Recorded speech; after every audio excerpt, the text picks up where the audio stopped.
여러분 안녕히 주무셨습니까? 참 좋은 아침입니다. 우리 2014년 6월 9일 월요일 말씀으로 드린 오늘의 번제 함께 합니다. 히브리서 10장 26절에서 39절까지 말씀으로 같이 합니다. 우리는 26절부터 31절까지 읽습니다. 시작. 우리가 진리를 아는 지식을 받은 후 짐짓 죄를 범한즉 다시 속죄하는 제사가 없고 오직 무서운 마음으로 심판을 기다리는 것과 대적하는 자를 태울 맹렬한 불만이 있으리라. 모세의 법을 폐한 자도 두세 증인으로 말미암아 불쌍히 여김을 받지 못하고 죽었거든. 하물며 하나님의 아들을 짓밟고 자기를 거룩하게 한 언약의 피를 부정한 것으로 여기고 은혜의 성령을 욕되게 하는 자가 당연히 받을 형벌은 얼마나 더 무겁겠느냐. 너희는 생각하라. 원수 갚는 것이 내게 있으니 내가 갚으리라 하시고 또 주께서 그의 백성을 심판하리라 말씀하신 것을 우리가 아노니 살아계신 하나님의 손에 빠져 들어가는 것이 무서울진저. 그리고 34절과 35절을 같이 읽습니다. 시작. 너희가 갇힌 자를 동정하고 너희 소유를 빼앗기는 것도 기쁘게 당한 것은 더 낫고 영구한 소유가 있는 줄 알미라. 그러므로 너희 담대함을 버리지 말라. 이것이 큰 상을 얻게 하느니라. 오늘 우리가 함께 읽은 말씀 중심으로 참 편리한 교회 안에서의 배교라는 제목의 하나님 말씀 증거합니다. 참 편리한 교회 안에서의 배교. 오늘 우리가 읽은 부분에서 너무너무 무서운 얘기가 나와요. 29절에 하물며 하나님의 아들을 짓밟고 자기를 거룩하게 한 언약의 피를 부정한 것으로 여기고 은혜의 성령을 욕되게 하는 자가 당연히 받을 형벌은 얼마나 더 무겁겠느냐. 하나님의 아들을 짓밟는다.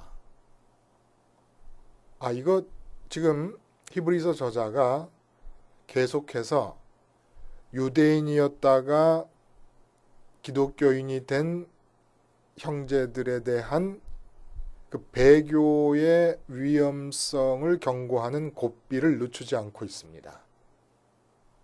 계속해서 배교를 하지 말 것을 간절히, 이게 무서운 얘기를 하고 있지만 너무너무 간절한 사랑으로 지금 이렇게 권고와 경고와 정말 협박처럼 보일 정도의 무서운 말까지도 지금 하고 있는데, 그 하나님의 아들을 짓밟는다라는 이야기를 하니까 여러분 생각나지 않으십니까?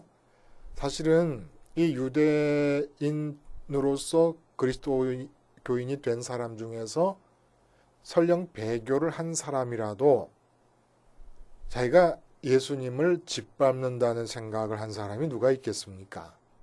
근데 그 조선 개화기, 그러니까 1800년대 말, 그때 굉장히 심한 기독교인에 대한 박해가 있지 않았습니까? 그리고 또 일제 시대 때 기독교인에 대한 박해가 또 심했습니다. 이때를 배경으로 한 그 박해 이야기 속에서 꼭 빠지지 않는 이야기가 있지 않아요? 예수님의 초상화를 들고 다니면서 박해를 합니다.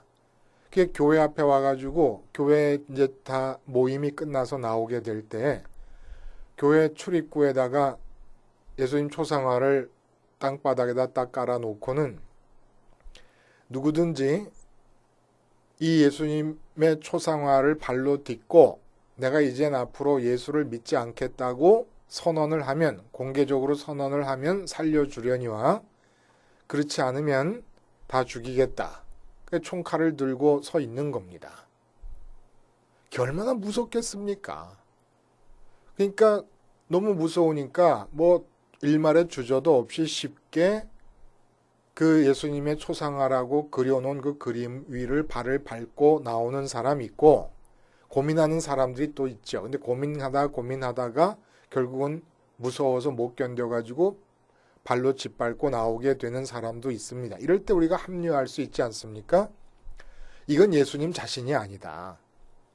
이 사람이 그린 건데 이렇게 생겼는지 안 생겼는지도 모를 일이 아니지 않느냐. 그러면서 나를 합리화하고 밟을 수도 있습니다만은 여러분 어떻게 생각하세요? 그게 맞습니까? 이 그림이 예수님 자신이 아니니까 밟은들 무슨 상관이 있겠느냐? 이렇게 생각하는 게 맞아요? 그 그림이 어떻게 생겼든지 간에 어쨌든 그 그림을 가져온 사람 마음에는 그 그림이 우리가 믿는 구주 예수님을 가리키고 있지 않습니까? 그러니까 그 사람이 그린 그림이 뿔 달린 예수님을 그렸더라고 하더라도 그 뿔 달린 예수님의 그림을 통해서 우리가 믿는 구주이신 그 존재를 가리키고 있으니까 이건 밟으면 안 되죠. 합리화시켜서 될 일이 아니지 않습니까? 그냥 무서워서 밟았으면 정말 그 순간에 어쩔 수 없어서 정말 무서움을 이길 수 없어서 연약함에 의해서 밟았으면 회개하는 수밖에 없지요.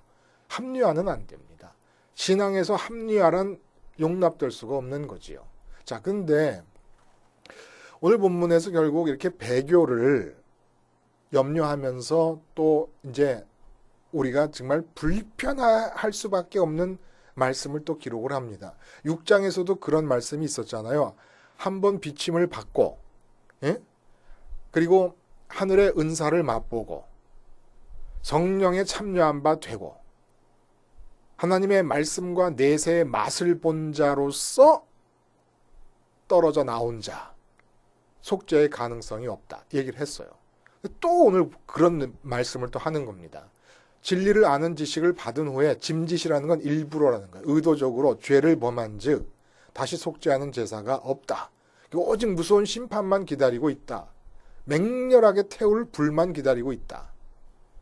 우리가 그렇게 얘기하잖아요. 그렇죠? 한번 일단 믿음을 갖고 구원을 받았으면 그 구원으로부터 우리에게 떨어질 수 없는 그런 구원이다. 이렇게 배워왔습니다.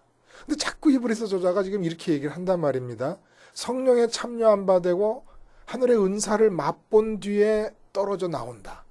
또 진리를 아는 지식을 받은 후에 의도적으로 범한 즉 속죄하는 제사가 또 없다. 우리가 구원은 받았지만 루터가 데일리 맵티즘을 얘기하고 사도 바울이 날마다 죽는다고 얘기하는 이유가 뭡니까? 우리가 또 행위로서 범죄를 짓거든요. 그러니까 루터는 한 번 세례를 받아서 세례 의식을 다시 할 필요는 없지만 그 세례에서 물에 빠져서 옛사람이 죽고 건짐을 받아서 새 사람으로 사는 그 세례의 의미는 우리가 이 세상에서 사는 동안에 끊임없이 반복되어야 되는 것이고 그 끊임없이 반복되는 게 참 기독교인이라고까지 얘기했습니다. 참 기독교인. 그건 우리가 죄를 질 수밖에 없는 나약한 존재인 것을 알고 하는 얘기지요. 그러니까 오늘 이 말씀을 그런 우리가 기본적으로 알고 있는 말씀과 잇대어서 생각하면 짐짓 죄를 범한 즉, 일부러 죄를 범한 즉이라고 하는 이 말은 회개를 하지 않는다는 걸 말하는 걸 거예요. 말하는 걸 거야로라고 말할 수밖에 없죠. 왜냐하면 문자적으로 지금 표현되고 있는 글이 그와 똑같진 않으니까. 그러나 히브리서 저자가 딴 생각을 하고, 왜냐하면 믿음의 중요성을 전체적으로 강조하고 있거든요. 히브리서 전체적으로. 믿음으로 구원받는다는 건 히브리서 저자에게도 같은 생각인데도 이런 말씀하는 것은 회개를 하지 않는데, 도대체 회개를 하지 않는다는 게 여러분은 행동으로 만약에 십계명을 어기고 성경에 나와 있는 명령형의 말씀들을 어겼을 때에 어떻게 회개를 하십니까?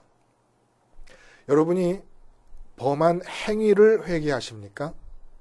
예를 들어서 거짓말하지 말라. 근데 거짓말을 했다. 그럼 내가 거짓말했습니다. 하나님 잘못했습니다. 다시는 거짓말하지 않게 해주세요라고 그렇게 회개를 하십니까? 이게 그러니까 문제라는 거예요. 행위를 잘못했을 때 잘못된 행위가 나왔을 때 우리가 행위를 회개하잖아요. 그게 바로 십자가를 무효화시키는 것이고 하나님의 아들을 짓밟는 겁니다. 이게 무슨 말이냐? 그러면 행위를 잘못했을 때 행위를 회개하지 말라는 거냐? 행위를 회개하지 말라는 거예요. 그럼 뭘 회개하라는 겁니까? 회개는 해야 되는데 뭘 회개하라는 겁니까? 그런 행위를 저지를 수밖에 없었던 원인을 회개하라는 겁니다. 원인을. 보세요. 행위로 구원을 얻는 게 아닌데 행위가 잘못했다고 회개를 한다는 것은 믿음을 무효화시키는 얘기입니다. 그러니까 행위를 잘못했을 때는 행위를 회개하지 말고 그 행위를 잘못하게 될 수밖에 없었던 원인으로 돌아가서 회개를 하라는 거예요. 그 원인이 뭡니까? 그 원인이 바로 믿음의 차원이고 믿음의 자리예요. 우리 믿음이 잘못됐기 때문에 행위가 나오는 겁니다. 그러니까 행위가 없는 믿음은 죽은 믿음이라는 게 맞아요. 행위가 잘못 나왔으면은 내 믿음이 잘못되었구나라고 보라는 얘기입니다. 행위를 회개하지 말고 행위를 회개하는 것이 예수님 십자가의 사역을 복음 사역을 무효화시키는 행위가 되고 짓밟는 게 되어버린다는 겁니다. 그러면 원인을 회개한다는 게 뭘까요, 여러분? 이거를 우리가 좀 더 근원적으로 한번 살펴봐요. 끊임없이 구원받은 자로서 잘못이 일어날 때마다 내 손과 발끝에서 잘못된 열매가 맺힐 때마다 뿌리가 잘못됐구나 라는 것으로 이해를 해야 되는데 그 뿌리가 뭔지를 알기 위해서 더 근원적으로 돌아가 봅니다. 그러니까 타락 이전의 상태 어떤 인간의 모습이었나. 타락 이전의 상태는 선악을 판단하지 않습니다. 선악을 판단하지 않는다는 것은 여러분이 한번 선악을 판단하는 여러분을 잘 관찰을 한번 해보시면 알 수 있는데 뭘 알 수 있냐면 내가 어떤 사람을 보고 어떤 상황을 보고 이게 좋은 거다 나쁜 거다 나쁜 사람이다 좋은 사람이다 내게 유익한 상황이다 아니다 이렇게 판단을 할 때 그 판단되는 대상이 내 마음속으로 쏙 들어옵니다. 근데 여러분이 일부러 한번 판단을 하지 말아보세요. 판단을 하지 않으면 그 대상이 마음속으로 들어오지를 않습니다. 그러니까 타락 이전의 상태는 선악을 판단하지 않게 되면서 마음의 어떤 대상에 대해서도 선악 판단이 중지되었고 멈춰져 있기 때문에 어떤 대상도 마음에 들어오질 않고 있었습니다. 그 대신에 누가 들어옵니까? 하나님이 들어오신 거예요. 그러니까 아담의 삶은 타락 전에 어떤 삶이었냐? 하나님이 안에 들어오셔서 아담의 삶이 하나님에 의해서 진행이 되었습니다. 마치 거미의 몸에서 거미줄이 나오듯이 우리 마음 안으로 들어오신 하나님으로부터 아담의 삶이 나온 거예요. 근데 타락 후에는 어떻게 됩니까? 선악을 판단. 예를 들어서 원수에 대해서 선악 판단을 해요. 저 놈은 나쁜 놈이고 아주 정말 기회만 있으면 내가 어떻게 하든지 해를 입힐 것이다. 그 나쁜 사람이다라고 할 때 벌써 마음에 들어와 버렸어요. 그리고 내가 해를 입힐 것이다라고 하는 행동을 하게 됩니다. 내 삶이 내가 선악 판단을 하게 되면서 마음 안으로 들여놓은 것으로부터 삶이 시작되고 있잖아요. 그리고 내가 내 인생에서 돈을 많이 버는 큰 비즈니스맨이 될 것이다. 그럼 비즈니스맨이라고 하는 거 돈이 많이 버는 비즈니스맨이라는 게 좋다는 판단이 있으면서 마음 안으로 들어온 겁니다. 그걸 우리가 꿈이라고 그러고 비전이라고 그러는 거예요. 그러면 그 꿈과 비전을 이루려면 내가 어떻게 해야 되겠느냐 해서 내 마음 안에 들여놓은 꿈과 비전으로부터 내 삶이 나오는 거예요. 그래서 우리가 이걸 생명이라고 그러는 거예요. 심지어는 생명이라고 하는 것이 나를 살아서 움직이게 하고 살아있음으로 가능한 모든 활동을 하게 하는 게 생명이라 그럴 때 원수조차도 생명이 될 수 있는 겁니다. 그러니까 생명은 내 평생 동안에 수백 수십 번 바뀔 수 있는 거예요.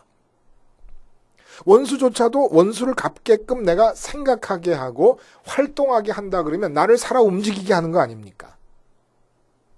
그러니까 이게 생명이 될 수 있다는 거예요. 마치 배너 영화에서 배너가 노회선에 붙잡혀가지고 노를 젓고 있는데 그 감독관이 배너의 눈을 보면서 너는 증오에 사로잡혀 있기 때문에 그 증오가 너를 살릴 것이다 이렇게 얘기를 합니다. 다른 사람들에 비해서 증오가 이글이글 타고 있어요. 원수를 갚겠다는 증오심이. 그 증오가 너를 어떠한 역경에서도 건져낼 것이다라는 얘기를 합니다. 이 생명 아닙니까? 생명이에요. 자, 그러면 예수님께서 오셔서 하시는 일이 뭡니까? 타락 이전의 상태를 회복해야 되는 거 아니겠습니까? 그러니까 십자가에서 주님께서 피를 흘리신 이유는 그분은 안 흘리셔도 돼요. 내가 흘려야 되는 피를 흘린 겁니다. 근데 우리 인격 속에서 흘러나와야 될 게 뭡니까? 잘못된 피, 잘못된 생명이 흘러나와야 된다는 거예요. 마음 안에 하나님만이 들어와 계시면서 하나님 안에 들어있는 내 생애, 하나님 안에 들어있는 나의 삶이 거미의 몸에서 거미줄이 나오듯이 술술술 풀려 나오면서 내 행동과 말이 나오고 살아야 하나님과 내가 하나 된 상태에서 살 수 있는 것이고 그것이 진정한 복된 삶이고 에덴의 삶인데 내 마음 안에 다른 것이 들어와 버림으로 선악을 판단하게 되면서 다른 게 들어오게 되면서부터 이 잘못된 거거든요. 하나님은 내 마음 안에서 완전히 쫓겨나가시고 다른 것이 들어와 있으니까 이게 죄악이라는 거예요. 그러니까 여러분 사랑스러운 갓 태어난 아기를 볼 때 내 아들이에요. 내 아들이고 딸입니다. 그건 무슨 정말 죄가 있겠습니까? 우리가 인간적으로 죄를 발견할 수가 없지요. 영적으로 보면 원죄가 있습니다. 그러나 인간적으로 발견할 수가 너무너무 이쁘잖아요. 근데 내 마음 밖에 놔두면 하나님이 보시기에 좋게 창조한 피조물인데 내 마음 안에 들여놓으면 드라큘라입니다. 왜?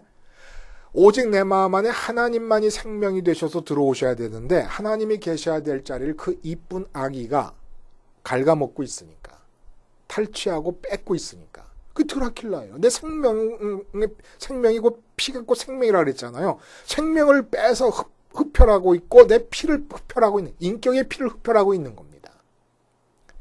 그러니까 이 세상의 모든 것이 하나님이 보시기에 좋게 만들어진 거지만은 내 마음 안에 들여놓으면 다 드라큘라가 돼버리는 겁니다. 흉악한 흡혈귀로 변해버리는 겁니다.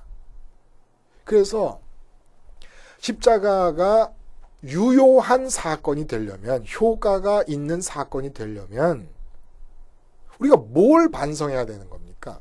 왜 지금 우리가 십계명이 어겨지는 행동이 나오게 되고 산상수훈에 나온 말씀과는 다른 길을 갖게 되고 사도 바울이 서신 속에서 그렇게 간절하게 명령형으로 쓴 모든 말씀들이 우리에게 열매로 나타나지 않습니까? 마음 안에 하나님 말고 다른 대상들이 들어와 있기 때문에 그렇다는 거예요. 이 포인트를 놓치지 않아야 된다는 겁니다. 그래야 십자가를 무효화시키지 않는 거고 독생자 예수님, 하나님의 아들이신 그분께서 그렇게 고난을 당하며 돌아가시면서 이루신 그 십자가 사역이 헛된 걸로 돌아가지가 않는 거예요. 믿음이 뭐예요?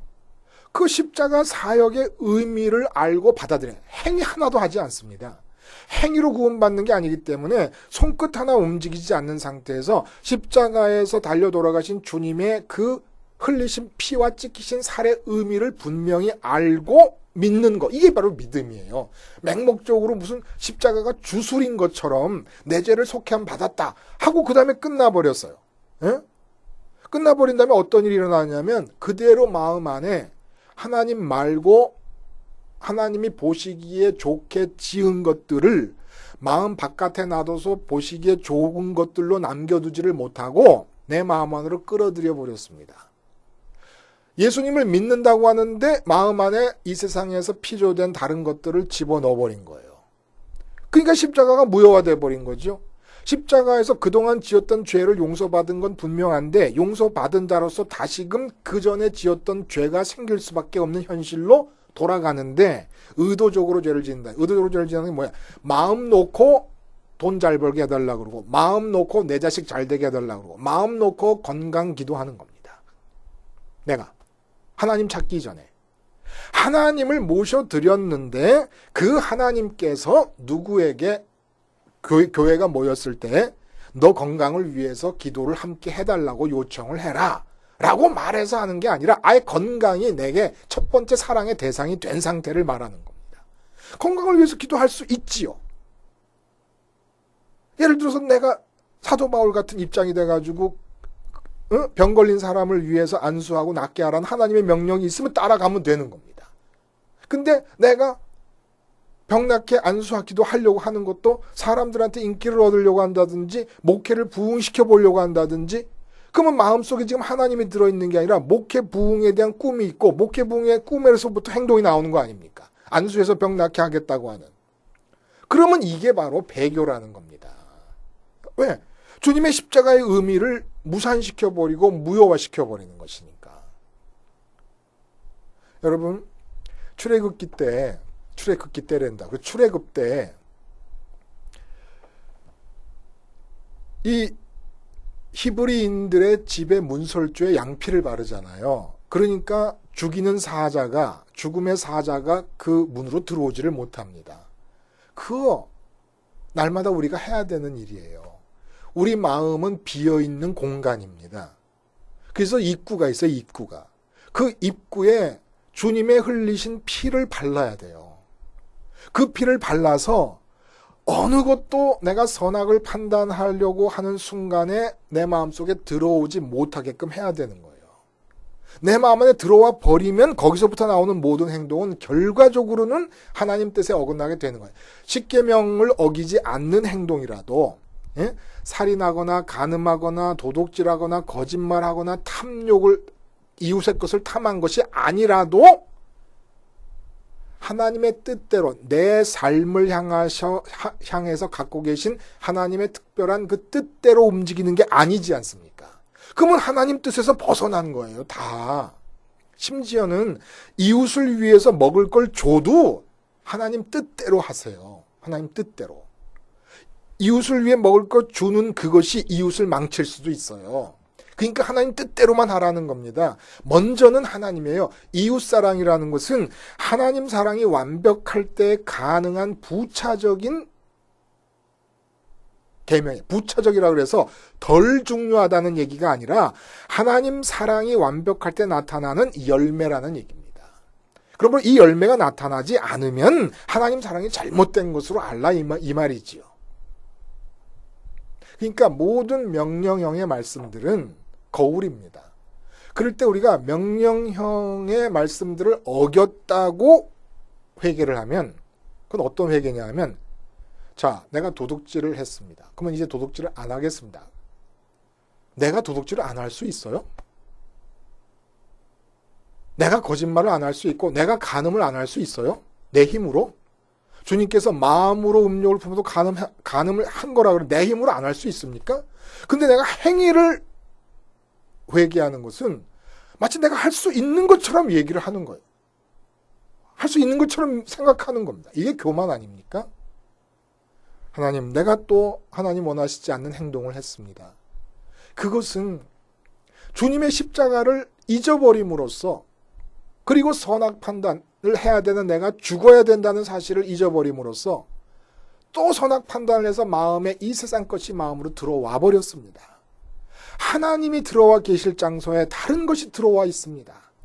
그곳으로부터 이런 행동이 나왔사오니 다시 한번 주님의 십자가 보혈을 의지하고 하나님께 나가오니 긍휼히 여겨주시고 십자가 보혈의 능력으로 내 마음속에 들어와 있는 모든 것을 몰아내 주시고 오직 하나님만이 내 마음속에 들어와 좌정하여 주시옵소서. 이 기도라야 된다는 거예요. 이 기도. 근데 마음 놓고 마음 안에다가 이 세상 걸 집어넣어 놓고 그것들을 위해서 그것들로부터 나오는 소원과 바램과 행동들을 하나님 앞에 내놓고 들어달라고 그러고 행동의 결과가 있게 해달라고 그러고 이렇게 신앙생활을 한다는 겁니다. 이게 바로 배교라는 거예요. 결국은 히브리서 저자가 걱정하는 것은 뭡니까? 십자가의 원수로 행한다라고 하는 사도 바울의 빌립보서에서의 말씀입니다. 십자가의 원수로 행한다는 게 뭐예요? 결국 십자가는 하늘에 계신 하나님 아버지께로 우리 마음을 끌어가는 사건입니다. 근데 우리가 잘못된 행동이 나오는 것은 마음이 이 세상을 향하고 있기 때문입니다. 근데 십자가를 믿고 십자가에 죽으신 주님을 믿고 믿음을 가졌다는 사람들이 교회 안에 들어와 생활하다가 보니까 나도 모르는 사이에 세상을 그냥 완전히 포화 상태로 마음에 배부르게 잔뜩 담은 다음에 그것으로부터 나오는 바램과 생각을 가지고 믿음의 생활을 한다고 하면서 살고 있는 거예요. 아주 쉽지요. 배교하기가 너무 쉬운 거예요. 잘 믿는다고 생각하면서 배교를 하고 있는 것이니까 얼마나 쉽습니까? 누가 죽인다고 합니까? 누가 박해를 하고 탄압을 합니까? 이 배교가 세상을 담고 있으면서도 끝까지 그 세상 담은 것을 고집하고 나가는 것, 이 배교가 용서받지 못할 배교라고 얘기하는 것이고, 우리가 내려가서 또 읽었잖아요. 그 부분에 보면 재산을 다 뺏겼는데도 너희가 기뻐했다. 왜 그러느냐? 영구한 하늘의 재산이 있기 때문이 아니었느냐? 이 얘기가 바로 그 얘기입니다. 하나님과 하늘을 마음에 품었어야 박해를 이길 수 있었고, 그 너희가 그렇게 했다. 근데 이제 와서 자꾸 흔들리는 이유가 뭐냐? 우리 마음에 재산이 좋잖아요. 돈이 좋으면 결국은 돈이 좋은 상태 자체가 이미 배교입니다. 이미 배교예요. 그래서 재산 다 뺏겼으니까 예수 믿지 말라고 할 때에 배교하는 건 그건 배교가 아니에요. 배교의 결과지요. 이미 재산을 마음에 넣고 있는 것이 배교고 이 육체의 목숨을 마음에 넣고 있는 것이 배교입니다. 예수님 초상화 갖다 대고 발로 밟지 않으면 죽이겠다 그래서 무서워서 밟고 지나간 이때가 배교가 아니라는 거예요. 이미 배교는 일어났습니다. 그러니까 박해와 탄압이 없는 지금도 배교의 결과는 그 당시와 같은 예수님의 초상화를 밟아야 된다는 그 당시와 같은 배교의 열매는 확인되지 않지만 그런 열매를 낳게 하는 배교는 이미 이루어지고 있다는 거예요. 왜 예수님의 초상화를 발로 밟습니까? 우리가 마음속에 하늘에 계신 하나님과 승천하신 예수님을 담고 있지 않고 이 세상에 있는 것들을 중요하다고 마음에 담고 있으니까 배교가 일어나는 거예요. 그걸 잃어버리기가 싫어서. 결국은 그 얘기죠. 그렇죠? 그렇지 않겠습니까? 그러니까 우리가 지금 그렇게 못하는데 누가 행위로 하라 그래요? 행위로 이 세상 것을 다 버리랍니까? 주님의 십자가를 붙잡고 마음에서 버리라고 하는 그렇게 버려야 된다는 걸 동의하는 게 믿음이라는 얘기예요. 내가 마음에 버리고 하나님만이 들어와야 된다. 그럼 이게 어떻게 가능하냐? 인간으로서 가능하냐? 십자가 붙잡고 버벅대면서 넘어지고 자빠지면서 가다 보면 가능할 날이 오는 겁니다. 우리 이걸 뭐 성화라고 얘기하지 않습니까? 정도의 차이가 있는 거예요. 하나님께서 들어와 계신 순간이 많아지는 거예요. 점점 길어지고 십자가를 잊어버리지 않는 순간만 하나님은 들어오시니까. 예? 그래서 오직했으면 사도 바울이 십자가를 아는 것 외에는 다 배설물로 여기겠다 그런 거 아니겠습니까? 십자가에 달린 그리스도를 아는 것 외에는 안다는 게 뭐예요? 계속 보고 있다는 거예요. 계속 보고 있다는 겁니다. 그 계속 보고 있으면 하나님께서 들어와 계시는 거고 십자가를 잊어버렸죠? 그러면 다른 게 들어온 겁니다. 근데 그 다른 게 들어온 상태를 어떤 상태인지 모르고 그걸 끝까지 부여잡고 하나님께 나와서 하나님 이름 부르고 예수님 이름 부른다. 이제는 속죄할 길이 없어요. 방법이 없잖아요. 예수님께서는 그걸 빼내기 위해서 십자가에서 죽으셨는데 빼내지 않고 십자가를 받아들였다고 하는 사람들이 다시 마음에 집어넣고 예수님을 믿고 있다 그러니까 무슨 수로 속죄를 합니까? 속죄할 다른 제사가 존재하지를 않죠. 무엇을 회개해야 되느냐? 이거 우리 꼭 기억해야 될 줄로 압니다. 그래야 배교의 상태가 일어나지 않는 거고 그리고 이것이 믿음이에요. 내 마음 안엔 하나님만 들어와 계셔야 된다라고 하는 거 믿는 거 이게 바로 믿음이라는 것을 기억하실 수 있기를 바랍니다. 기도하시겠습니다. 하나님 아버지, 교회 안에서 참 쉽고 편리한 배교의 자리에 빠지지 않게 도와주시옵소서. 예수님의 이름으로 기도하옵나이다. 아멘.